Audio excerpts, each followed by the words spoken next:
My name is Sarateanu. I am here on behalf of Stefano Tirati, who could not come to the meeting. Still, I am presenting his presentation, which is actually our presentation, is the same that we deliver in most conferences on these issues.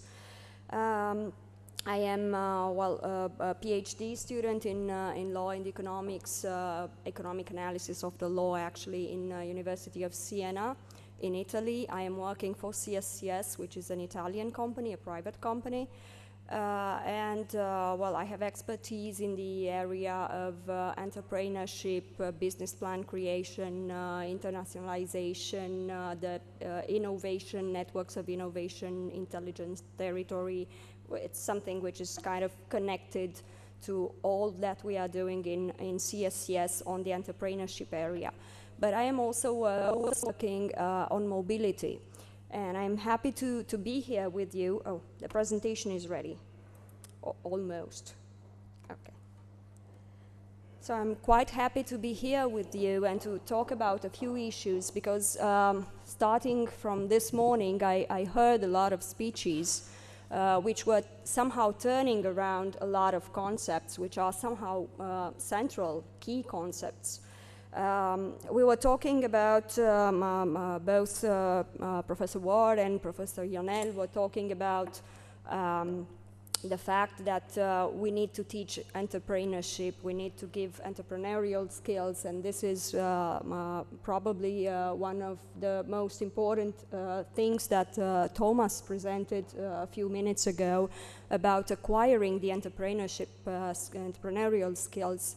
What I would like to add is that besides European programs like Erasmus for Young Entrepreneurs, which is outside university, you can have access to those programs even if you are a vet student, even if you're not any longer a student, even if you're 50 and you want to start up your own business.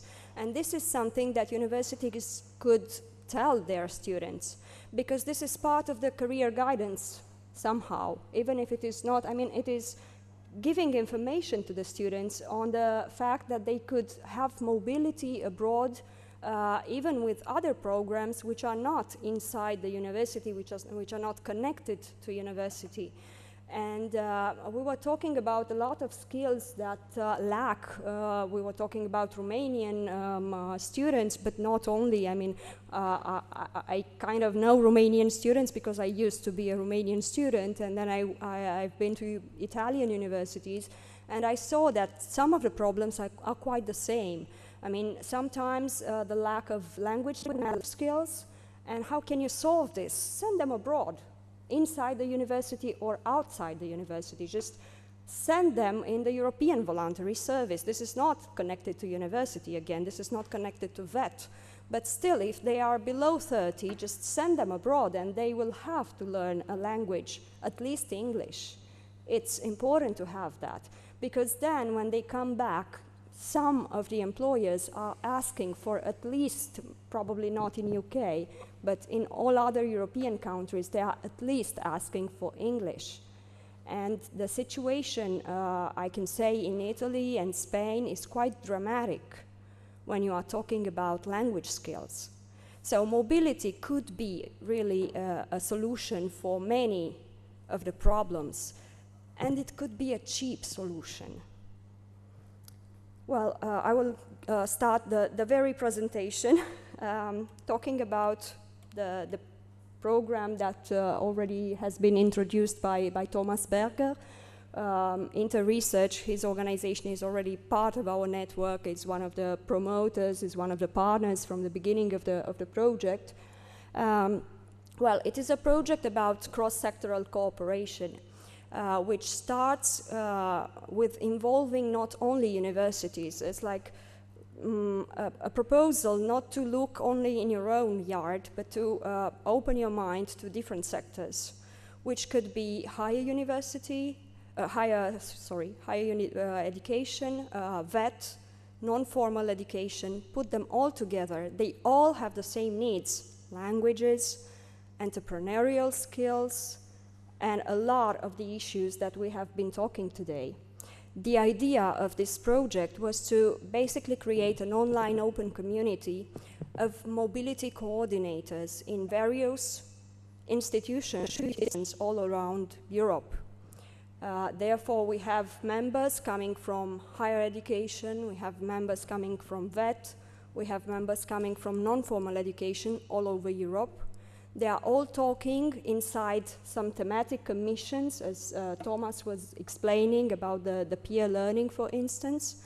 They are sharing ideas and experiences and trying to set common standards and common benchmarks, and therefore try to give somehow a unity to this whole issue, which is very complex, and where indeed we do lack a clarification between terms, as like competencies and skills, and everything that you were telling before is quite true. And therefore we also need to work with the employers or with the hosting companies, because they also need to use our own language, or we need to use their language. We just have to decide which kind of language we are going to use and then start using it in order to help our students, because they are the final beneficiary of whatever we are doing here. Well, as I told you, the field of the project is transnational internships and work placement abroad, putting together the three educational areas, and therefore, instead of focusing on the differences, trying to focus on the common points and starting to establish a common ground, and therefore build up on this. Europe Mobility Network is setting up, as I said, an international community of mobility coordinators, the thematic commissions, and Thomas already talked a little bit about this, and awareness raising, because the other problem is that when we are going to do the mobility fairs all over in Europe, students do not know about the possibility to go abroad for internships. Nobody told them, especially in the VET system. They know that they have to do an internship, they know that in some countries it is compulsory, but they have no idea that one of the possibilities is going abroad. And we can see we are a hosting organization and an intermediary organization in Italy, and we can really see them growing up. It's their first experience abroad. They are coming to Italy, they speak some English, not all of them. They understand how important is the language. They understand how important it is to really have the first job experience, and some of them have this experience at 17, at 18 years old, and it's the first time they are abroad. They stay on their own, they have to pay their own bills. It is so complicated, but after 2 or 3 months, you really see these kids going back home, and they are different persons. And we keep the contact with them, and they tell us, well, when I went back home and I wrote this into my CV, then the employers looked at me differently. Well, it is important to have this. It is important also to have a study on this. On the impact of the mobility experience, because European Commission also needs information about what is going on and about what are exactly the skills that they develop when they are doing their placement abroad. And this is the same really for kids or students, or from 16 to 25. The situation is most of the times the same. Well, the international community, as I told you, is based on 3 sectors. This is the current situation. We have 24 countries. Actually, it is not updated. We have now 26 countries. The total of staff who registered on the website, on this online community, is almost 40,000 users, out of which 2,000 mobile staff, so they already participated to a mobility project, because this kind of project also allows teachers and professors to go abroad in study visits or in work experiences. We have 171 members on the portal, maybe a few more, I don't really remember, I didn't check it this morning, but anyway, the situation is more or less this one. A total of learners, which is 273,000, and out of these, almost 9,000 mobile learners, which have been moved all around Europe inside our network. And even if the numbers are not very big, we are still very proud of it, because the percentage of learners in Europe which go abroad is really, really, really low. And the idea of the European Commission is to increase that. But in order to increase that, we have to do an effort and decide a common ground, common standards, common labels for the company. Because another issue is this one. Sometimes students go abroad, have their mobility, their work placement, and they're not happy because they end up doing photocopies, and this is not useful for them. So we need to establish some standards for the hosting companies, and this is another issue for another thematic commission.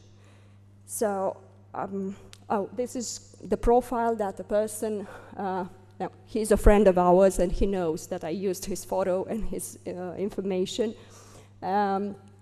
It's just basically an online form that you should fill in order to get inside this community. Why we are inviting you to do so? Well, mainly because you would have access to the thematic commissions, you would have access to information about who is doing mobility in Europe, which universities, which vet institutions, which non-formal institutions, who are the intermediaries, because sometimes you also have intermediaries working and finding companies for your students. So it is really useful the way we say it. And of course you can help to achieving some benchmarks and to establishing the standards and to talk to other people who is doing the same job you are doing. There's also the video contest inside the awareness raising campaign. Thomas already told you about this. Of course, the website is the same, only it is TV at the end.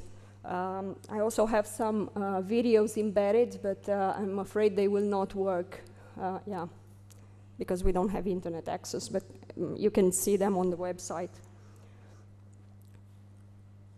Yeah, the MOVE-IT was the first study published a few years ago, and we took this idea from there because they were talking about the importance, the paramount importance of sending people abroad, of sending students abroad and also teachers, because they also need to have their experience abroad and see what is an entrepreneurship course abroad, for instance, and steal some ideas and go back to his own university and try to improve, to apply that, to implement that, and maybe to improve that, and be in contact with another teacher, and therefore do a peering review in order to let the quality raise. The 5 clusters, I don't know how much time I have, but I'll try to finish in, okay, 2 minutes. Okay, the 5 clusters are the impact, recognition and validation of the experience abroad, funding schemes, cooperation models, and quality. Quickly, an insight of everybody on every cluster.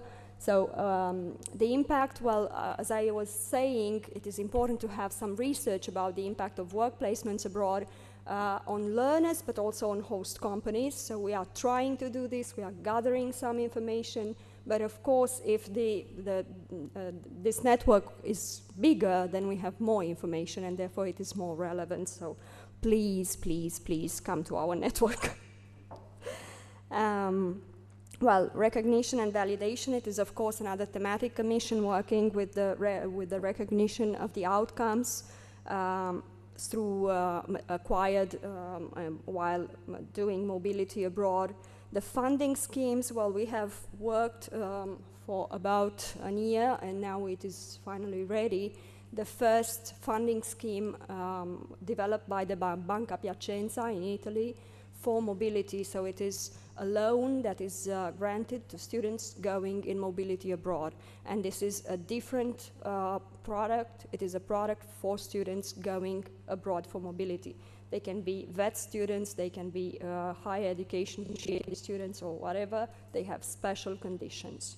And we really hope that some other banks in Europe, the Coopération Bancaire pour l'Europe is one of the members of the project, and they should work on developing further products which should be available there for mobility with special conditions for students. Well, cooperation models, I will not talk too much about peer learning or whatever, because this has already been presented by Thomas. But we are trying to also involve other stakeholders. Like in Italy, we have the Sardinia region, which created a mobility center with us as technical assistance and support. And what they basically did was creating a center, a regional center, physically, and also an online portal and an observatory, letting people from Sardinia know about mobility availabilities, which regard higher education, vet, European voluntary service, whichever kind of mobility. Euroguidance is inside there, Eurodesk is inside there. It's just a physical place and an observatory where a citizen from Sardinia can just go, and if he or she wants to go abroad, he just has to look inside that portal.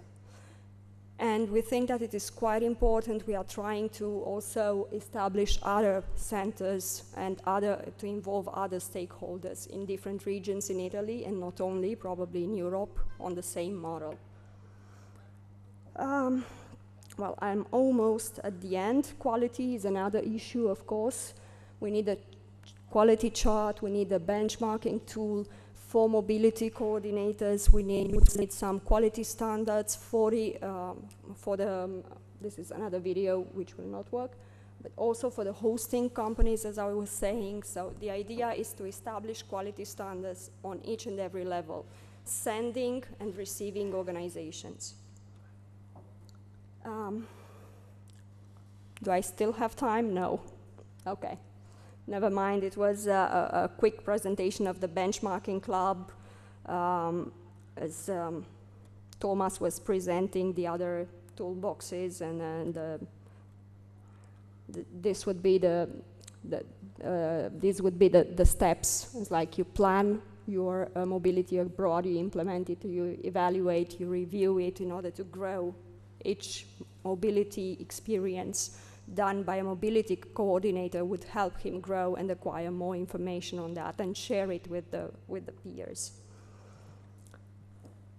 Some of the tools we would like to develop, and some of them have been developed: language preparation tool, training and tools for mentors, evaluation tool, intercultural competencies, the quality label for the companies hosting, and so on.